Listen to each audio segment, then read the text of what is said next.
School trip. आयु बस में बैठा, बस यही सोच रहा था कि वो पहाड़ कैसे होंगे। आयु जो 15 साल का था, पिछले 3 साल से चंडीगढ़ में ही रह रहा था। फिर भी वो कभी हिमाचल की हसीन वादियों में नहीं गया था। पर उसका ये सपना इस स्कूल ट्रिप में पूरा होने वाला था। ढेर सारे लंच बॉक्सेस से खाना खाते हुए और अंताक्षरी खेलते हुए पूरा दिन बीत गया था।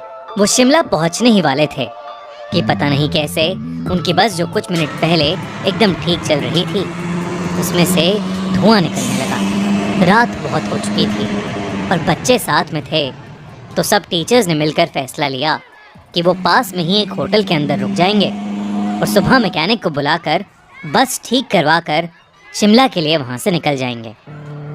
वो लोग पास के एक होटल तक पहुँचे।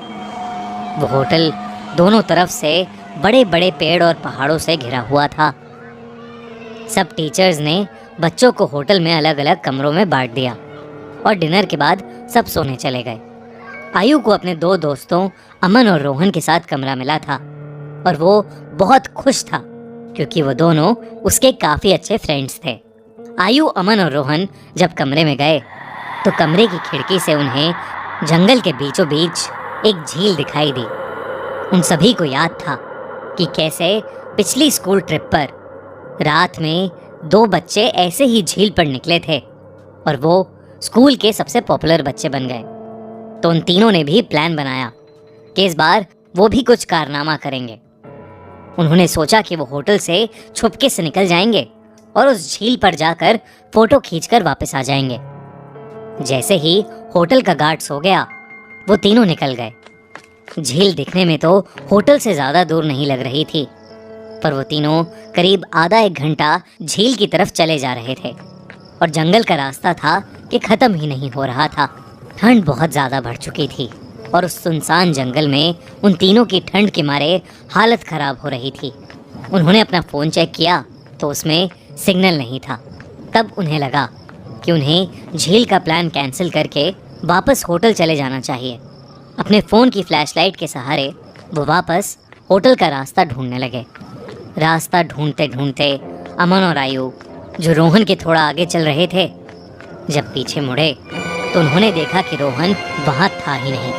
तभी उन्हें अपने पास में से किसी के भागने की आवाज़ आई।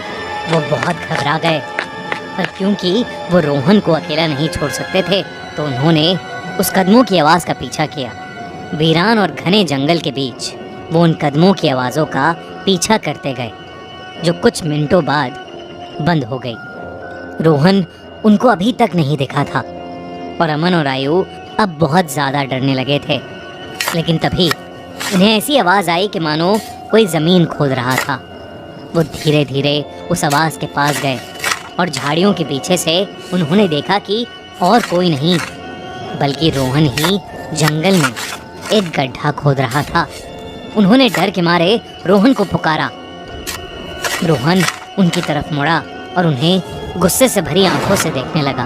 उसकी आंखें एकदम काली पड़ चुकी थीं, जैसे किसी ने उसके अंदर से आंखें ही निकाल ली हों। अमन रोहन के पास गया और उसने रोहन के कंधे पर हाथ रख के उससे पूछा कि उसे क्या हुआ है। लेकिन रोहन के कंधे पर हाथ रखते ही रोहन अमन के ऊपर चिल्ला उठा और रोहन ने उसे एक बहुत तेज धक्का दिया। अमन काफी दूर जाकर गिरा। रोहन के अंदर कोई अजीब सी शक्ति आ चुकी थी। आयु भागा भागा अमन के पास गया। रोहन अब आयु की तरफ आगे बढ़ने लगा, पर जैसे ही वो आयु के पास आया, रोहन को अजीब से दौरे पड़ने लगे और वो बेहोश हो गया। आयु उसको होश में लाने की कोशिश करने लगा और जैसे ही रोहन होश में आया, उसने अमन की तरफ देखा और जोर जोर से चिल्लाते हुए कहने लगा, वो अमन के अंदर है। तभी आयु ने देखा तो अमन सर झुकाए नीचे बैठा था। उसने अचानक से अपना सर उठाया और उसकी आंखें भी बिल्कुल काली पड़ी थीं। इससे पहले आयु और रोहन कुछ कर पाते। अमन, जो कुछ देर पहले तक चोटिल था, वो उठकर जंगल के अंदर भागने लगा। रोहन और आयु ने उसका पीछा किया और फ़ोन की फ्लैशलाइट में देखा कि अमन एक खंडर की तरफ भाग रहा था। करीब जाकर उन्हें दिखा कि वो खंडर दरअसल में एक बहुत पुराना घर था, जिसे देखकर ऐसा लग रहा था कि वहाँ सालों से किसी इंसान ने कदम भी नहीं रखा था। दोनों बहुत ही डरे हुए थे और उनकी आगे जाने की हिम्मत नहीं हो रही थी। पर अमन को बचाने के लिए आयु और रोहन उस खंडर में घुस गए।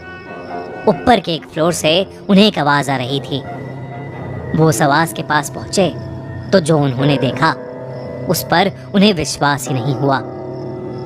उन्होंने देखा कि अमन बेहोशी की हालत में हवा में लटका हुआ था और एक बूढ़ी औरत उससे बात कर रही थी। उस औरत का चेहरा बहुत भयानक था। उसकी आंखें एकदम काली थीं। खाल लटकी हुई और बिखरे हुए सफेद बाल उसे और डरावना बना रहे थे। वो दोनों उस औरत को देखते ही वहां से बाहर भागे। वो औरत भी उनके पीछे पीछे आने लगी। आयु और रोहन जल्दी से सीढ़ियों से नीचे उतरे और उस खंडर के घर के दरवाजे तक पहुंचे। उन्होंने जब मुड़कर एक बार पीछे देखा तो वो बूढ़ी औरत किसी कीड़े की तरह रेंगती हुई सीढ़ियों से उतर रही थी और उनके पास ही आ रही थी। वो किसी तरह वहां से निकलकर जंगल की ओर भागे और भागते चले गए। भागते भागते उन्हें पता नहीं चला कि कब वो उस झील के पास आ गए थे, जिस झील की तलाश में वो होटल के बाहर निकले थे। रोहन और आयु दोनों भागते भागते उस झील के अंदर गिर पड़े और डूबने लगे। उन्हें ऐसा लग रहा था कि जैसे कोई उन्हें अंदर खींच रहा हो। आयु किसी तरह झील से बाहर आ गया, पर उसकी आंखों के सामने रोहन झील में डूब गया और वो कुछ भी नहीं कर सका। आयु ये सब देखकर इतना घबरा गया कि उसे चक्कर आने लगे और वो वहीं बेहोश होकर गिर पड़ा। आयु की जब सुबह आंख खुली तो वो उसी होटल के कमरे में था। वो भागकर बाहर गया तो बाहर पुलिस की बहुत सी टीम्स थीं और जमीन पर सफेद चद्दर में लिपटी हुई रोहन और अमन की लाश पड़ी थी। पुलिस ने तो इसे मर्डर घोषित कर दिया था, पर आसपास के रहने वालों ने बताया कि कई साल पहले उस जंगल में एक बूढ़ी औरत रहती थी। वहां उसका एक घर था। सभी से अलग वो औरत चैन से रहती थी। पर एक रोज उसके घर को कब्जाने के लिए पास के गांव के कुछ लोगों ने उसके साथ बदसलूकी की और उसे मारकर उस झील में फेंक दिया। तब से कोई भी इंसान रात में जंगल की ओर या उस झील के पास नहीं जाता। कहते हैं कि उस बूढ़ी औरत की आत्मा अभी भी वहां अपने बदले के लिए भटकती है। काश ये बात इन तीनों दोस्तों को पता होती तो शायद आज आयु के साथ साथ रोहन और अमन भी जिंदा होते।